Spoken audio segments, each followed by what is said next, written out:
Breaking news చూస్తున్నారు. Israel Hamas మధ్య యుద్ధం తారాస్థాయికి చేరుకుంటోంది.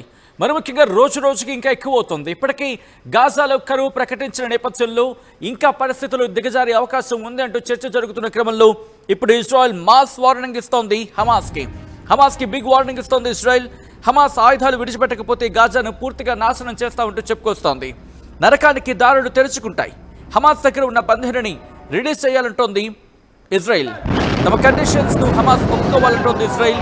గాజాను స్వాధీనం చేసుకునేందుకు నెతన్యాహు సిద్ధమవుతున్నాడా అంటే అటువంటి మాట వినిపిస్తోంది. గాజాపై మరో దశ దాడులు చేస్తూ ఉంటోంది ఇజ్రాయెల్. 60,000 రిజర్వ్ సైన్యాన్ని రంగంలోకి దించింది ఇజ్రాయెల్ అంటే అర్థం చేసుకోవచ్చు.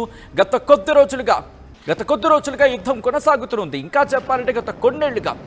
ఇప్పుడు బెంజమిన్ నెతన్యాహు, ఇజ్రాయెల్ ప్రధాని బెంజమిన్ నెతన్యాహు ఒకటే చెప్తున్నాడు, విడిచిపెట్టేదే లేదు, వదిలిపెట్టేదే లేదు, గాజాను పూర్తిగా స్వాధీనం చేసుకుంటా అంటున్నాడు బెంజమిన్ నెతన్యాహు. వెనకాల ఉంది ఎవరు? అమెరికా.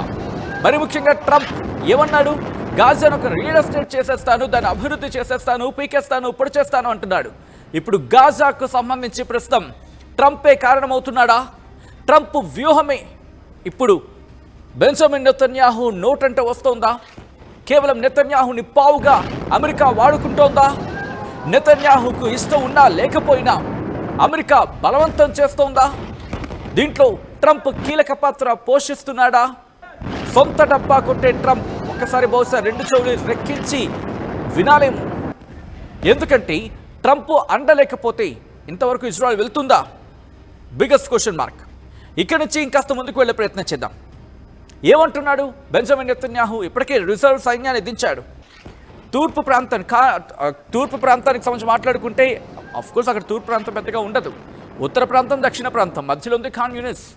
ఇక్కడి నుంచి రఫా బోర్డర్ ఈజిప్ట్కి సంబంధించి కింద వైపు, ఇటువైపు వెళ్ళే అవకాశం తప్ప ఇంకోటి లేదు. ఈ నేపథ్యంలో ఇంతవరకు జరిగిన ఆ దాడులకు సంబంధించి ఆ దృశ్యాన్ని ఆడియోతో సైతం చూద్దాం.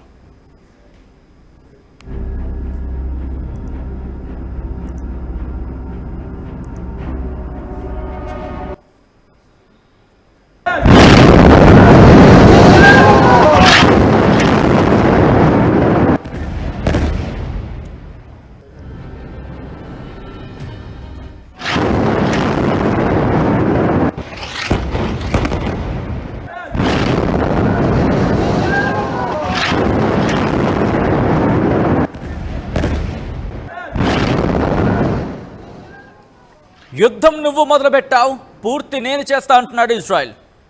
పూర్తి నేను చేస్తా, ఫినిష్ నేను చేస్తా, నువ్వు స్టార్ట్ చేస్తే ఫినిష్ చేసేది నేను అంటున్నాడు బెంజమిన్ నెతన్యాహు. ఈ నేపథ్యంలో గాజాను పూర్తిగా స్వాధీనం చేసుకునేంత వరకు వదిలిపెట్టేదే లేదంటున్నాడు. దానికి తగ్గట్టుగానే నా అడుగులు ఉంటాయంటున్నాడు. పూర్తిగా గాజాను నాశనం చేస్తాను.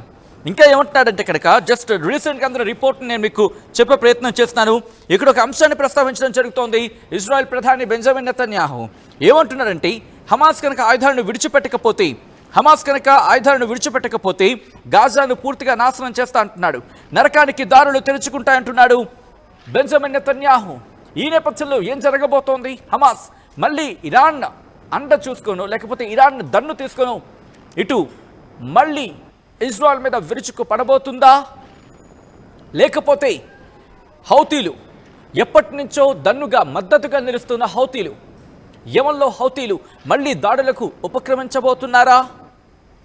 లేకపోతే అటుగా ఉన్న అంటే లెబనాన్కి సంబంధించి హెజ్బుల్లా కావచ్చు, వీళ్ళు మళ్ళీ హమాస్కి మద్దతుగా రంగంలోకి దిగే అవకాశం ఉందా? ప్రస్తుతం ఈ ప్రశ్నలే తలెత్తుతున్నాయి.